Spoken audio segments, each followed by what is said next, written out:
체칠리아와 성 프란치스코의 글 읽기.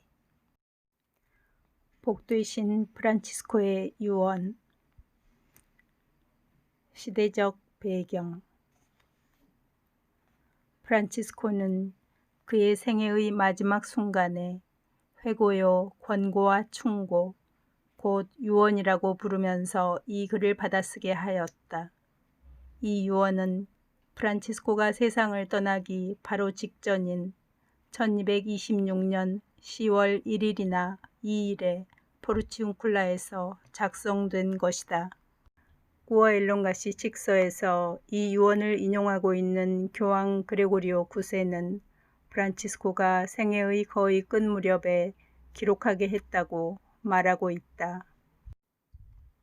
이 유언은 형제회의 초기 역사가들, 특히 토마스 첼라노와 성 보나벤투라가 언급하고 있다. 유언은 성 프란치스코의 이상을 완전히 요약하지는 않지만 중요한 글이다. 세상을 떠나려는 프란치스코의 형제회에 대한 염려가 유언의 배경에 있음을 볼 수 있으며, 이로 인하여 프란치스코의 표현에는 엄격한 면이 있다. 즉, 병중에 시달리고 있던 프란치스코가 형제회의 미래에 대해서 너무도 근심한 나머지 평상시보다도 더 엄격하게 말하고 있는 것이다. 유언에 나오는 이러한 강한 표현 때문에 유언을 지켜야 할 의무에 관해서 그가 죽은 지 얼마 안 가 형제들 간에 약간의 의문이 제기되었다. 당시 엄격주의적 경향을 띠고 있던 일부 초기의 형제들은 유언이 회칙을 해설하는 유일한 기준이라고 주장하였다. 그래서 그들은 유언을 회칙처럼 의무적으로 지켜야 할 것인지에 대하여 1230년 교황 그레고리오 9세에게 질문을 하였다. 구어엘론가시 칙서에서 교황은 지킬 의무가 없다고 대답하였다. 물론 교황은 유언의 영신적인 가치를 부정하려는 것도 아니고 모든 형제들에게 창설자의 마지막 분부로서 모든 형제들이 존중해야 할 가치가 없다는 것도 아니었다. 다만 교황은 유언이 양심상의 의무를 지우지 않는다는 사실을 선언하였을 뿐이다. 내용. 프란치스코가 남긴 글 가운데 가장 순수하고 아름다운 내용을 담고 있는 기록 중에 하나가 바로 이 유언이다. 성인의 뜻을 따라 유언은 제2회칙과 동등한 위치를 차지한다. 성인에게 있어 유언은 성서적 의미를 가지는 계약이란 말로 풀이할 수 있다. 성인은 이 유언에서 형제들이 복음을 따라 살기로 약속함으로써 하느님과 맺은 계약을 충실히 지킬 것을 요구하고 있다. 성인은 당신의 회개와 변화, 그리고 형제회의 초기 생활을 회상하고 있다. 또한 프란치스코는 유언에 포함되어 있는 권고와 훈계를 통하여 그의 형제들을 당시의 이단에서 보호하려는 의도를 보이고 있다. 유언의 중요 내용은 다음과 같다. 1. 모든 생활과 활동의 중심은 성체이다. 2. 성체의 봉사자로서 사제들에 대한 존경심을 말하고 있다. 3. 과거의 수도원 회칙과는 전혀 다른 새로운 복음적 생활의 형태를 제시한다. 4. 노동의 가치가 형제들의 생계의 주요 수단으로서 강조되고 있다. 5. 개인적으로나 공동체적으로 절대적 가난을 지킬 것을 명한다. 6. 가톨릭 교회의 가르침을 거슬러 생활하는 자들에 대한 성인의 태도는 준엄하다. 7. 성인은 유언을 회칙을 올바로 이해하기 위한 지침으로 본다. 유언. 주님이 나 프란치스코 형제에게 이렇게 회개 생활을 시작하도록 해 주셨습니다. 내가 죄 중에 있었기에 나병 환자들을 보는 것이 나에게는 너무나 역겨운 일이었습니다. 그런데 주님 친히 나를 그들에게 데리고 가셨고 나는 그들 가운데서 자비를 베풀었습니다. 그래서 내가 그들한테서 떠나올 때에는 역겨웠던 바로 그것이 내게 있어 몸과 마음의 단맛으로 변했습니다. 그리고 그 후 얼마 있다가 나는 세속을 떠났습니다. 그리고 주님이 성당에 대한 크나큰 신앙심을 주셨기에 다음과 같은 말로 단순하게 기도하곤 했습니다. 주 예수 그리스도여, 당신의 거룩한 십자가로 세상을 구속하셨사오니 우리는 여기와 전 세계에 있는 당신의 모든 성당에서 주님을 흠숭하며 찬양하나이다. 그 후 주님이 거룩한 로마 교회의 관습을 따라 생활하는 사제들에 대한 큰 신앙심을 주셨고 또한 지금도 주시기에 만일 그분들이 나를 학대한다 해도 그분들이 받은 품 때문에 나는 그분들에게 달려가기를 원합니다. 그리고 내가 솔로몬이 가졌던 그 정도의 많은 지혜를 가지고 있고 속화된 불쌍한 어떤 사제들을 만난다 해도 그분들의 뜻을 벗어나 그들이 거주하는 본당에서 설교하고 싶지 않습니다. 그리고 그분들과 또 다른 사제들을 마치 나의 주인인 듯이 두려워하고 사랑하며 존경하기를 원합니다. 그리고 그분들 안에서 나는 하느님의 아드님을 알아뵙고 그분들이 나의 주인이므로 그분들 안에서 죄를 보고 싶지 않습니다. 내가 이렇게 하는 이유는 사제 자신들도 성체를 영하고 사제들만이 다른 이들에게 분배하는 주님의 지극히 거룩한 몸과 피가 아니고서는 이 세상에서 하느님의 지극히 높으신 아드님을 내 육신의 눈으로 결코 보지 못하기 때문입니다. 그리고 누구든지 이 지극히 거룩한 성사를 무엇보다도 공경하고 경배하며 귀중한 장소에 모시기를 원합니다.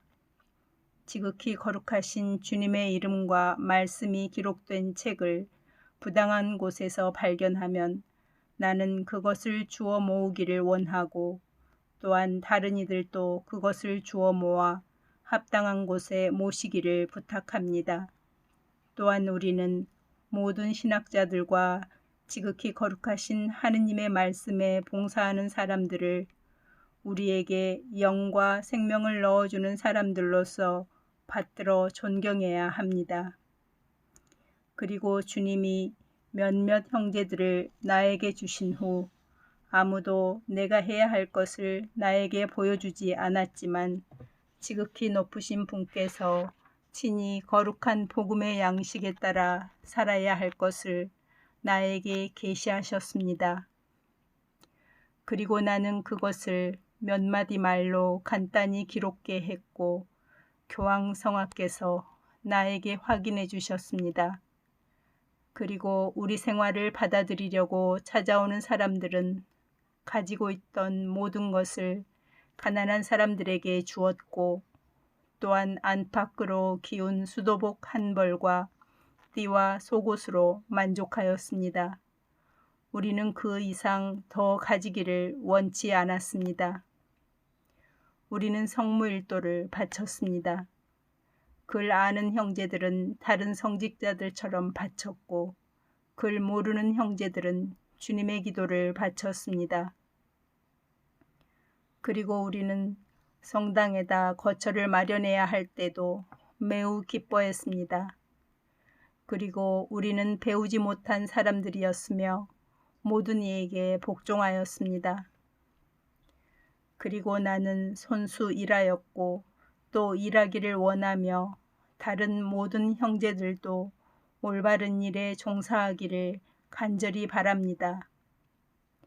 일할 줄 모르는 형제들은 일을 배워야 하고 일의 보수를 받을 욕심 때문이 아니라 모범을 보여주며 한가함을 피하기 위해서 일을 배울 것입니다.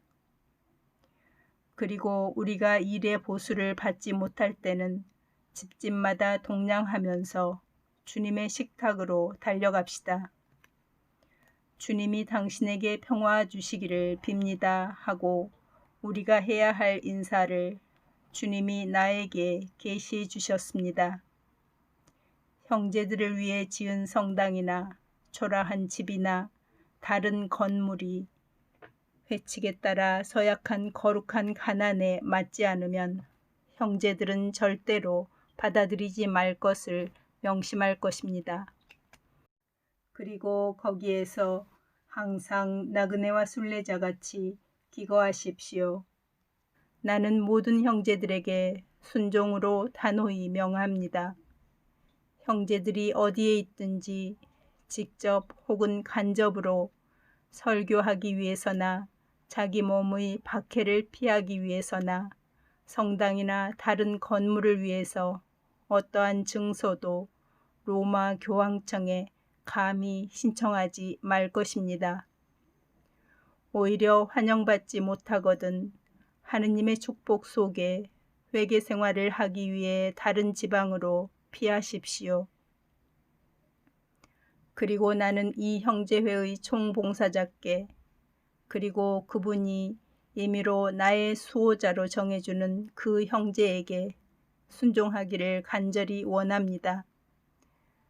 그리고 그분은 나의 주인이기에 그분의 뜻과 순종을 벗어나서는 어디에 가지도 무엇을 하지도 못할 정도로 그분의 수중에 매여 있기를 원합니다. 그리고 비록 내가 우매하고 병약한 사람이지만 회칙이 정하는 대로 나에게 성무일도를 읽어줄 형제 한 분을 항상 모시기를 원합니다. 그리고 다른 모든 형제들도 수호자 형제들에게 이와 같이 순종해야 하고 회칙에 따라 성무일도를 바쳐야 합니다. 그리고 회칙에 따라 성무일도를 바치지 않고 다른 형식으로 변경하려고 하는 사람이나 혹은 가톨릭 신자가 아닌 듯한 형제를 발견하게 되면 어디서든지 이런 형제를 만나는 곳마다 형제들은 모두 그를 만난 곳에서 가장 가까운 관할 보호자 형제에게 데리고 갈 순종의 의무가 있습니다. 그리고 보호자는 그를 그의 봉사자의 손에 직접 넘겨줄 때까지 자기 손에서 도망갈 수 없도록 감옥의 주야로 갇혀있는 사람처럼 엄중하게 지킬 단호한 순종의 의무가 있습니다. 그리고 봉사자는 그 형제를 전 형제회의 주인이며 보호자요 감사관이신 오스티아 추기경에게 보낼 단호한 순종의 의무를 지고 있습니다. 그리고 그 형제를 추기경에게 넘겨줄 때까지 몇몇 형제를 임명하여 그를 감옥에 갇혀있는 사람처럼 주야로 지키게 할 것입니다. 그리고 형제들은 이것이 또 하나의 회칙이다 하고 말하지 말 것입니다. 이 글은 우리가 지키기로 주님께 약속한 회칙을 보다 더 가톨릭 신자답게 실행하도록 나 작은 형제 프란치스코가 축복받은 나의 형제 여러분에게 남기는 회고요, 권고와 충고, 곧 나의 유언이기 때문입니다. 그리고 총봉사자와 다른 모든 봉사자들과 보호자들은 순종으로 이 말에 아무것도 덧붙이거나 삭제하지 말아야 합니다. 그리고 형제들은 이 글을 회칙과 같이 항상 소지할 것입니다.